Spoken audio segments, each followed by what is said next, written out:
تو یہاں جو بات ہے وہ بڑی اہم بات ہے، اور وہ کیا ہے کہ جب دل ٹھکتا ہے نا البینات پر، پھر کسی چیز کی پرواہ نہیں ہوتی، پھر بندے کو اس بات کا یقین ہو جاتا ہے کہ شیطان نے ہمیشہ بندے کا برا چاہا ہے.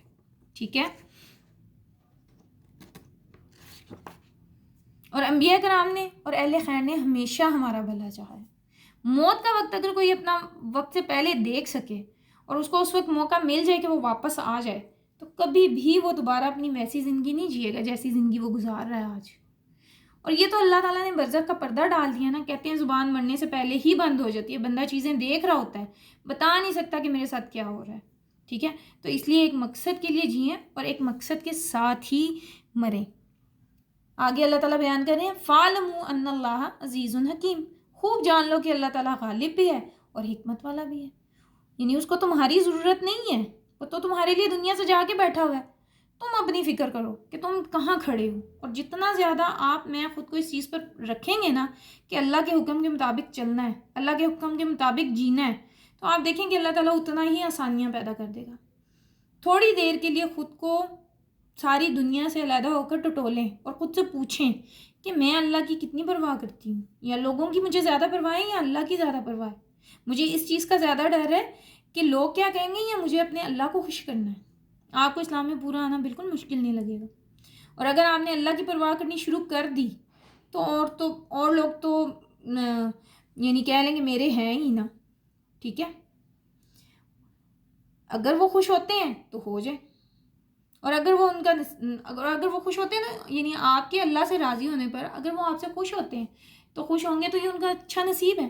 اور اگر وہ خوش نہیں ہونا چاہتے تو کوئی بھی نہیں. ٹھیک ہے، آپ دیکھیں کہ صحابہ کرام ایسے نہیں تھے کہ انہوں نے سب کچھ چھوڑا ہوا ہو. اچھا کھاتے بھی تھے، اچھا پیتے بھی تھے، لیکن اللہ سے ڈر کر جیتے تھے، اللہ کے شکر گزار بن کر جیتے تھے، اور ان میں غرور اور نمائش تک نہیں تھی. حضرت عمر رضی اللہ عنہ جب بیت المقدس فتح کرنے گئے تو لوگوں نے کہا کپڑے بدل لیں، تو انہوں نے کہا لو، جن کپڑوں میں اللہ کے سامنے آتا ہوں میں وہاں دوسروں کے سامنے کیوں نہ آؤں، مجھے کیا پرواہ ہے کسی دوسرے کی. یعنی اس طریقے سے ان کے دلوں میں دوسروں کی کوئی بڑائی نہیں تھی. ہم ایسے لگتے ہیں کہ بس دوسروں کی بڑائی میں جیتے ہیں، چیختے ہیں ہائے بس لوگ ہمیں کوئی سرٹیفکیٹ دے دیں بس، اور جو بھی کریں اپنے لیے کریں. لیکن ہم کس لیے کرتے ہیں؟ لوگوں کے لیے کرنا چاہتے ہیں. ہمیں ایسا لگتا ہے کہ نہیں، لوگ خوش ہوں گے تو ساری دنیا ہی خوش ہو جائے گی. تو اپنی زندگی کا مقصد بنائیں کہ اپنی زندگی میں سب سے اوپر اللہ کو رکھیں. یاد رکھیں جو لوگ پورے دل سے اللہ کو مان جائیں گے نا، تو ایسے ہی لوگوں سے اللہ راضی ہوگا. دیکھیں اللہ صرف باتوں سے خوش نہیں ہوتا، اللہ صرف تسبیحوں سے وظیفوں سے خوش نہیں ہوتا، اللہ صرف بندے کی قربانی، اس کے عمل اور اس کی ہجرت سے خوش ہوتا ہے. اور جتنا زیادہ آپ کو اللہ پر بھروسہ ہوگا نا، اتنا زیادہ آپ اللہ پر ٹرسٹ کریں گے.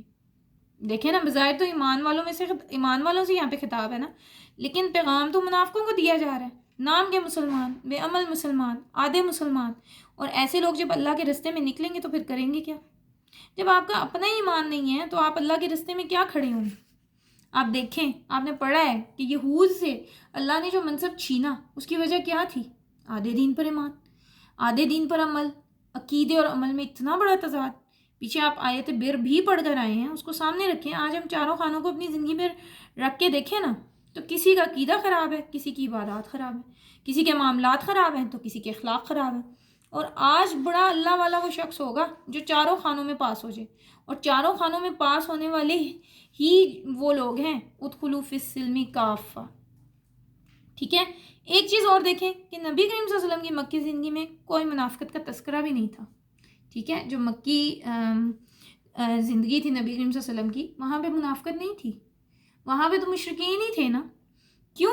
کیونکہ وہاں پہ بینیفٹس نہیں تھے، وہاں تو اسلام کی قیمت جو نہیں تھی، سزائیں تھیں، الزام تھے. اور جب تک مشکل حالات رہتے ہیں تو ہم بھی جڑے رہتے ہیں. جیسے ہی جھٹکا لگتا ہے نا تو ساتھ بیٹھے ہوئے کو بھی پکڑ لیتے ہیں. لیکن جب اچھا وقت آتا ہے تو لوگ پھٹنے لگتے ہیں. سب سے مشکل قربانی جو ہے نا وہ نفس کی قربانی ہے، اور اللہ ہم سے ہمارا نفس چاہتا ہے، اور ہم دوسروں کو خوش کرنے میں لگے ہوئے ہیں. تو اللہ سے دعا ہے کہ اللہ ہمیں سنتوں کے مطابق جینے والا بنا دے، آمین. کیونکہ سنت پر عمل آپ کو مجھے پورے کا پورا اسلام میں داخل کرے گا. زندگی کے ہر کام میں سنت پر عمل کرنے کی کوشش کریں. سونے، جاگنے، اٹھنے، بیٹھنے، ہر معاملے میں سنت پر عمل کرنے کی کوشش کریں. کیونکہ نماز تو تھوڑی دیر کے لیے پڑھی جاتی ہے نا، ہر وقت تو ہم نماز نہیں پڑھ سکتے، مگر اس طرح سنتوں پر عمل کر کے ہم ہر وقت کیفیت نماز میں رہیں گے. ٹھیک ہے.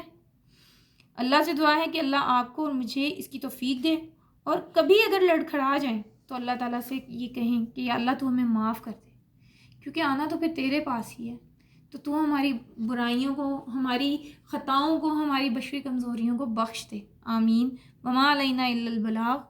آپ کا میرے ساتھ رہنے اور قرآن سننے کا بہت بہت شکریہ. جزاکم اللہ خیرن کثیرہ. اللہ سے دعا ہے کہ اللہ تعالیٰ آپ کو اس کا بہترین اجر دے. کوشش کیجئے کہ جن لوگوں تک یہ دین کی بات نہیں پہنچ رہی، یا اللہ کا احکامات جو ہیں، اللہ کے حکم نہیں پہنچے، تو ان تک آپ اپنی زبان کے ذریعے پہنچائیں، تاکہ یہ آپ کے لیے بھی صدقہ جاریہ بن سکے.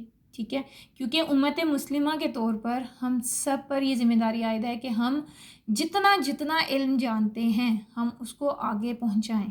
ٹھیک ہے.